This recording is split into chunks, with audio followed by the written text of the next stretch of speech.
Amakuru Now TV, we are to give you update. Twonje kwasuza kunze muduko cya kumukiro YouTube channel twa Amakuru Now TV, reka twizere ko umeze neza cyane. Reka mfate umwanya nanagusabe gukora subscribe na like na share na comment, ndetse ano gukomeza gukurikirana n'ibindi biganiro twamaze gushyira kuri no muyoro YouTube channel twa Amakuru Now TV. Muri aka kanya kuri uyu mugoroba tugarutse ku makuru agezweho kuri no tariki ya 13 z'ukwezi kwa 8 2026 muri studio muri kumwe na Fisto Da Silva. Amakuru yacu agiye kwibanda kuri zino ngingo z'ingenzi zikurikira.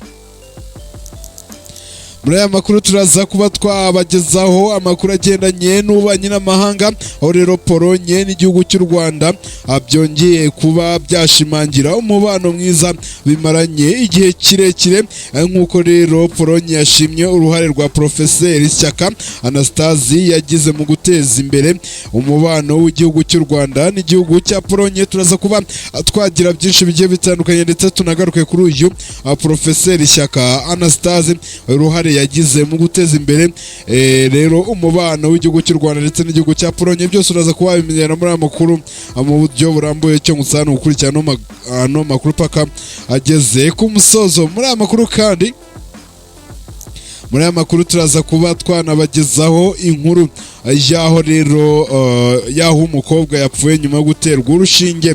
Urushinge yatewe n'uruhe? Ese yararwaye iki? Ese rwari rugiye kumufasha iki? Ese byabereye mu kahe karere? Ese ubuyobozi buvuga iki kuri bino kuri uno rupfu rw'uyu mwana w'umukobwa? Byose uraza kuba wabimenyera muri amakuru mu buryo burambuye, cyo gusana gukurikirana amakuru paka ageze ku musozo. Muri amakuru kandi turaza kujya mu gihugu cya Repubulika ya Demokarasi ya Kongo, tuze kugaruka ku cyo OMS itangaza rero ku cyorezo cya Ebola gikomeje kuba kitanditse mu gihugu cya Repubulika ya Demokarasi ya Kongo. OMS bitewe impungenge z'uko rero kino cyorezo cya Ebola gikomeje kuba cyakica abatari bake muri Repubulika ya Demokarasi ya Kongo, gishobora kuba cyahitana umubare munini uruta kure rero Ebola iherutse guhitana rero mu mwaka wa 2018 kugeza 2020. Rero byose turaza kuba twabigaruka mu buryo burambuye, cyo musana gukurikirana amakuru paka ageze ku musozo. Muri aya makuru kandi turaza kuba twabagezaho inkuru y'umusirikare mukuru mu gihugu cy'u Burundi, aho rero Kinshasa na Bujumbura bitegura intambara nshya. Uraza kuba wamenya byinshi bigiye bitandukanye byaranze urugendo rwa General Niyomugabo. Rero uraza kuba wabimenya mu buryo burambuye nk'uko tuba twabiteguye, we cyo gusana gukurikirana amakuru paka ageze ku musozo. Muri uruzinduko rwa General Niyomugabo yagiriye Kinshasa, ese yaganira iki n'abayobozi b'Kinshasa? Ese ni uruzinduko rwari rugamije iki? Byose uraza kuba wabimenya muri amakuru mu buryo burambuye, cyo gusana gukurikirana amakuru paka ageze ku musozo. Muri amakuru kandi turaza kuba twanabagezaho inkuru y'Ubuyapani bwamaganye uruzinduko rwa Putin, ubwo rero yageragezaga kugira uruzinduko mu birwa bigiye bitandukanye bikomeje kujyana amakimbirane muri kiriya gihugu cy'Ubuyapani. Ibyo birwa ni ibihe? Ese Putin yaragiye gukora iki? Byose uraza kuba wabimenya muri aya makuru mu buryo burambuye, we nuze kuba wajya kure. Muri aya makuru kandi dufite itangazo rya Minisiteri y'Abakozi ba Leta n'Umurimo, aho rero yamaze gutanga konji kunuza ku munsi wijyana mu ijuru rya Bikira Mariya. Iyi konji izaba byari byose uraza kuba wabimenyera muri aya makuru mu buryo burambuye, cyo ngusaba no gukurikirana amakuru paka ageze ku musozo. Amakuru yacu rero agiye kwibanda kuri izo ngingo z'ingenzi amaze kubabwira haruguru. Muri aya makuru rero reka nguhe ikaze muri aya makuru mu buryo burambuye mugiye kugezwaho n'itsinda rigari rya Fisto Entertainment. Ngiye ugiye kuyabagezwaho nitwa Fisto Da Silva. Muri aya makuru turi kumwe n'ivuriro Isaro Medical Clinic, akaba ari ivuriro ritanga serivisi zigiye zitandukanye z'ubuvuzi, aho rero bakuvura bakanagusuzuma indwara, bakavura indwara zo mu kanwa cyane cyane iz'amenyo, bakaba banatanga ubuvuzi mu bijyanye n'abantu bahuye n'imvune. Byose bakaba babikora rero, bakaba babyita ivuriro Isaro Medical Clinic, bakaba rero bakorera mu karere ka Nyanza. Rero ushobora kuba wabagana mu karere ka Nyanza hafi na stade y'akarere ka Nyanza, bakaba bagwa serivisi zigiye zitandukanye, cyangwa se ukaba wabahamagara kuri nimero zabo arizo 0783220129. Muri amakuru kandi turi kumwe na Silver 250 Tech. Iyi Silver 250 Tech yo ikubwira ko mu gihe ukeneye ibikoresho by'ikoranabuhanga cyane cyane computer ndetse na telefone, biba byiza ubanje kuvunyisha iwabo rero w'ikoranabuhanga, aho rero baguha ubujyanama ndetse bakanagufasha gutunga smartphone cyangwa se computer zizira ubusembwa, aho rero zigufasha mu kazi kawe ka buri munsi. Aho ukeneye computer yo gukoresha mu buzima busanzwe ndetse nawe ukeneye computer yo gukoresha muri business yawe, igisubizo ni muri Silver 250 Tech. Banaguha amahugurwa ku bantu bakeneye kuba bakihugura ku mashini cyangwa kugira ubumenyi bwisumbuye ku mashini cyane kuri telefone. By the way, hari umuntu ufite telefone ariko atazi kuba yayikoresha, hari ibintu bimwe na bimwe bimunanira kuri telefone ye. Byose rero ni muri Silver 250 Tech. Bakorera igicumbi ni Kigali, hanyuma bakaba bafite na nimero ushaka kuba wababoneraho, ndetse bakaba banafite na accessoire agiye atandukanye y'ibikoresho by'ikoranabuhanga, harimo rero amasharijeri ya telefone, imigozi y'imashini, ubwo iyi ni charging, ama HDMI. Bakaba bafite n'ibikoresho byinshi wowe ushobora kuba wabahamagara ukababaza, ibintu bikarushaho kugenda neza cyane. Nimero yabo ni 0781030780. Iyo nimero iba no kuri WhatsApp. Mu gihe uba hanze ushobora kuba wakandika akamenyetso ko guteranya 250 781030780.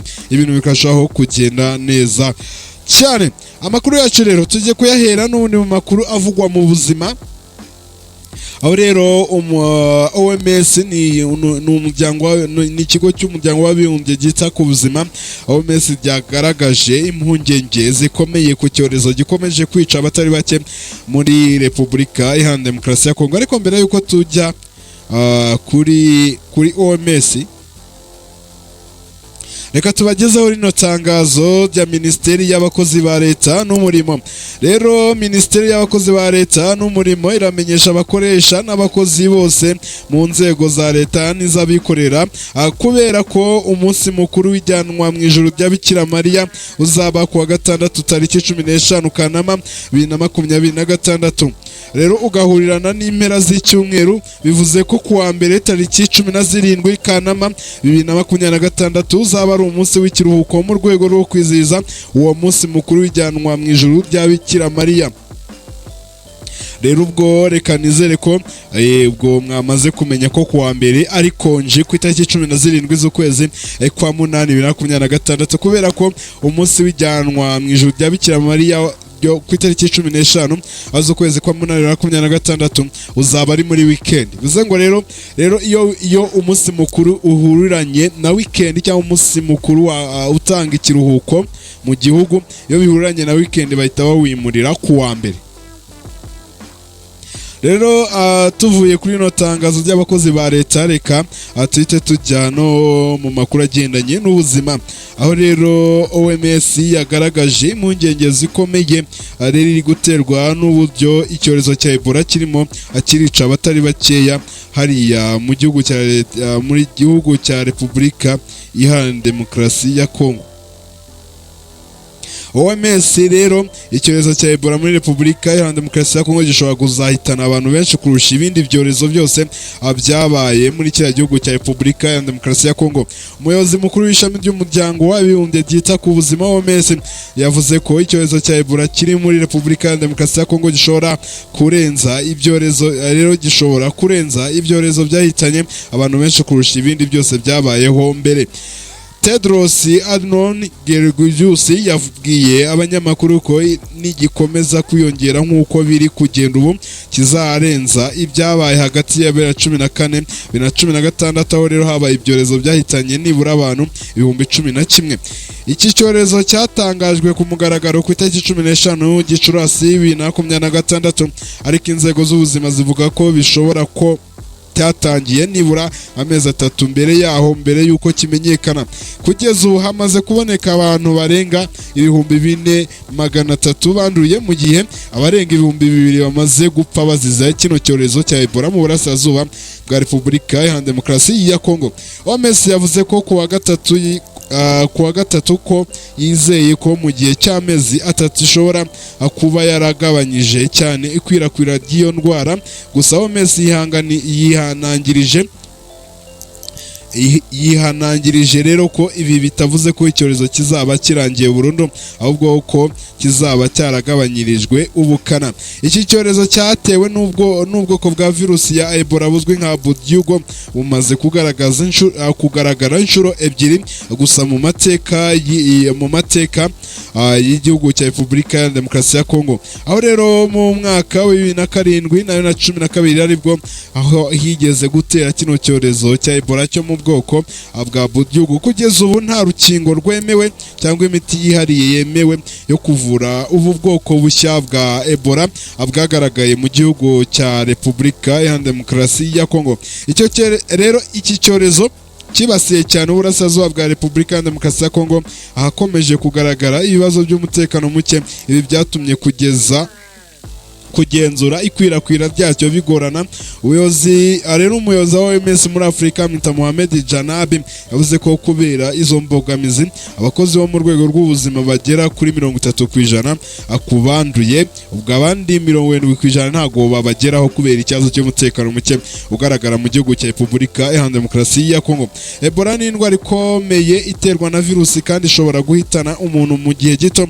Ibimenyetso byayo bishobora kugaragara hagati y'iminsi 2 n'iminsi 21 nyuma yo kwandura. Mu ntangiriro umuntu ashobora kugira ibimenyetso bisa n'ibya gripe cyangwa malaria birimo kugira umuriro, kubabara mu mutwe no kugira umunaniro, kandi bishobora kutagira mu buryo butunguranye.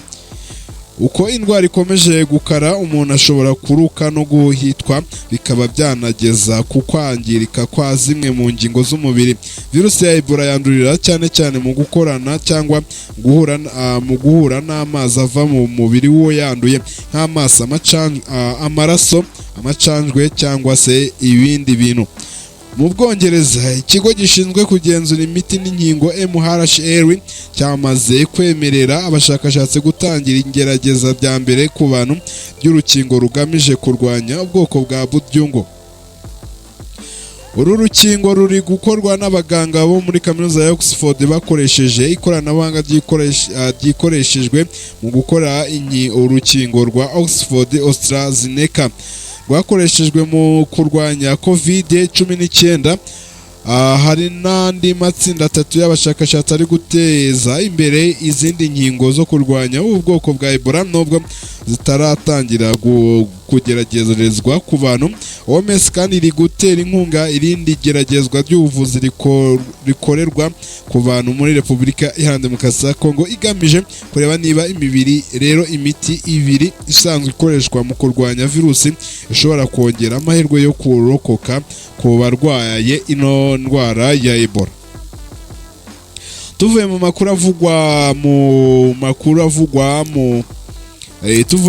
rero avugwa mu buzima, reka tugaruke mu gihugu cy'u Rwanda, aho rero tugiye mu makuru avugwa mu bubanyi n'amahanga. Pologne yashimye uruhare rwa Professeur Shyaka Anastase mu guteza imbere umubano w'u Rwanda n'igihugu cya Pologne. Ambasaderi w'u Rwanda muri Pologne Professeur Shyaka Anastase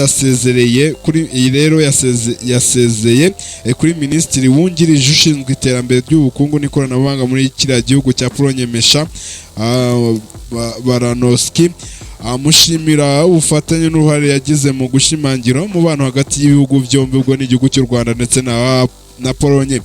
Professeur Shyaka niwe wabaye ambasaderi wa mbere w'u Rwanda ufite icyicaro muri Pologne, aho yatangiye inshingano mu mwaka wa 2021.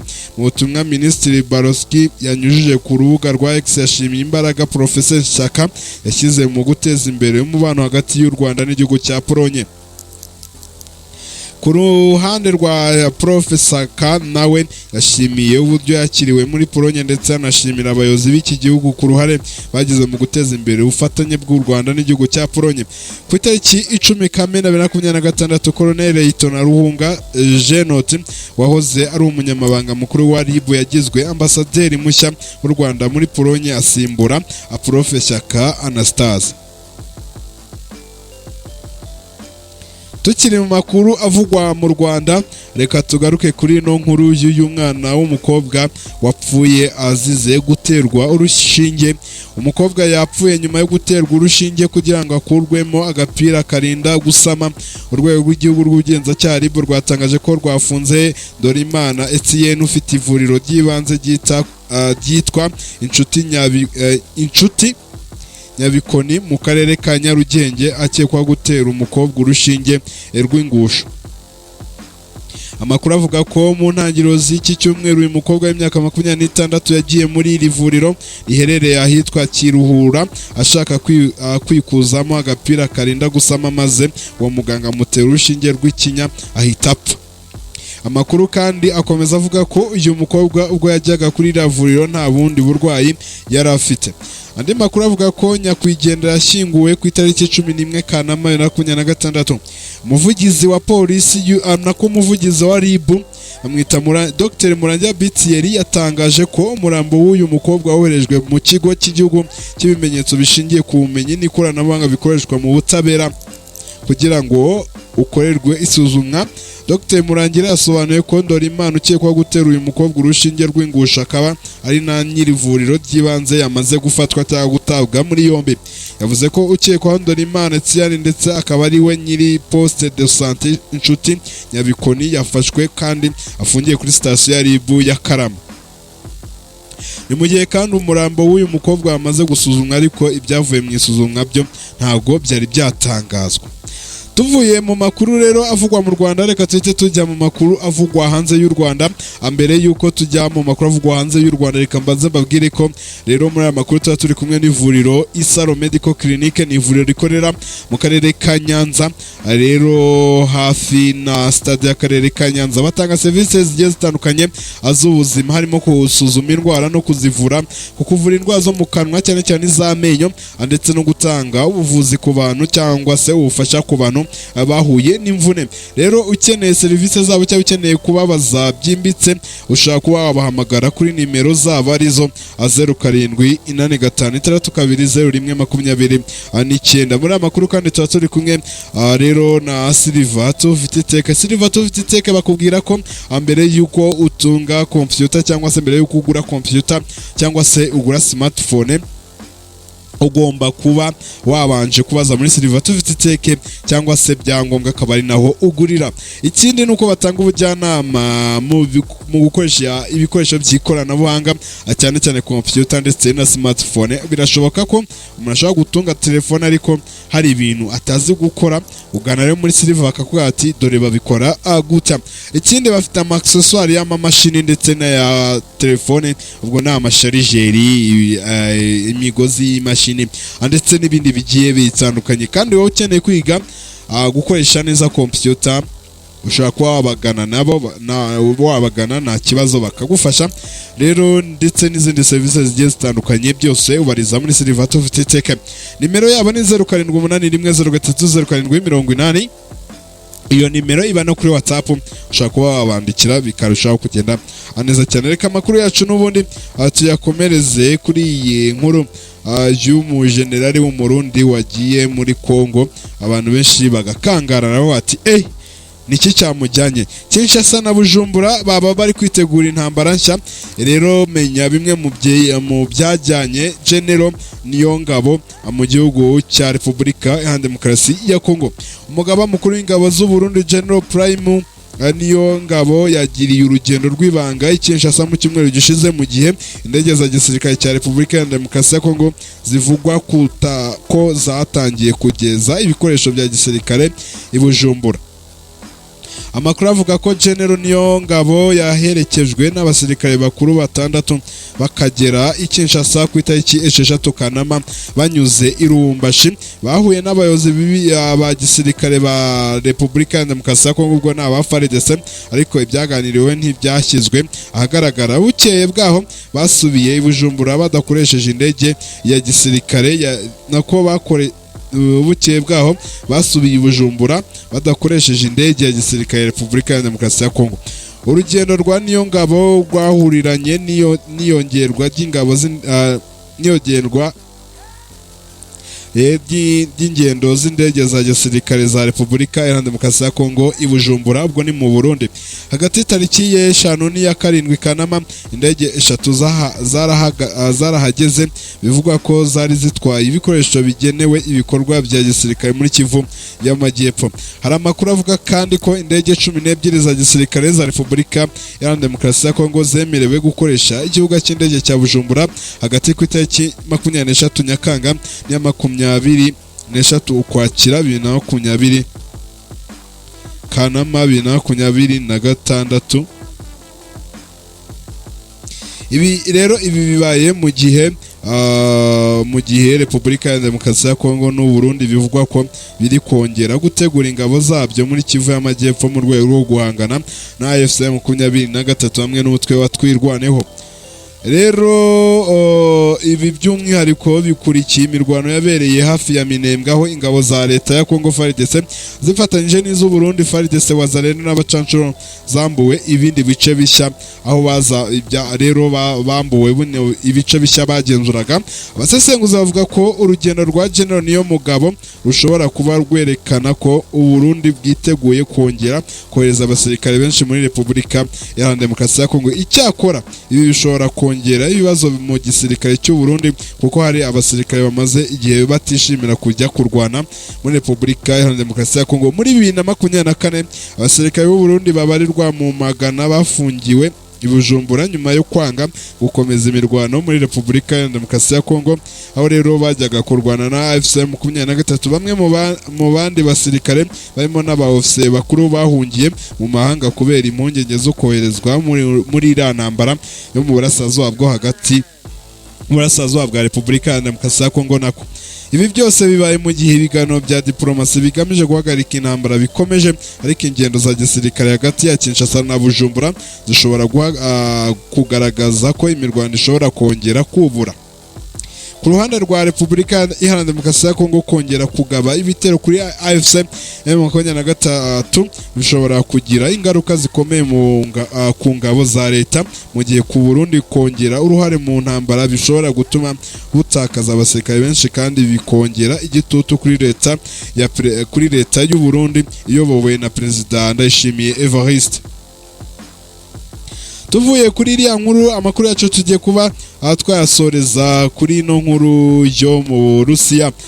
Rero Ubuyapani bwamaganye uruzinduko rwa Putin ku birwa bimaze imyaka myinshi biteza amakimbirane. Ubuyapani bwatangaje ko bwamaganye byimazeyo uruzinduko Perezida w'u Burusiya Vladimir Putin yagiriye ku birwa bimaze igihe birebana ayindwe ndetse bifitanye amakimbirane rero hagati y'u Burusiya n'Ubuyapani.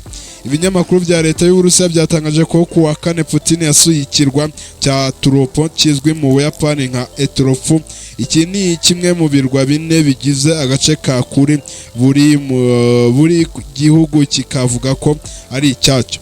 Minisitiri w'ububanyi n'amahanga w'Ubuyapani Tsumitsu Motegi yavuze ko ibyo birwa ari ubutaka bw'Ubuyapani kuva kera kandi ko amategeko mpuzamahanga bishyigikira, bityo ko guverinoma y'Ubuyapani yamaganye bikomeye uruzinduko Putin yagiriye kuri biriya bigwa.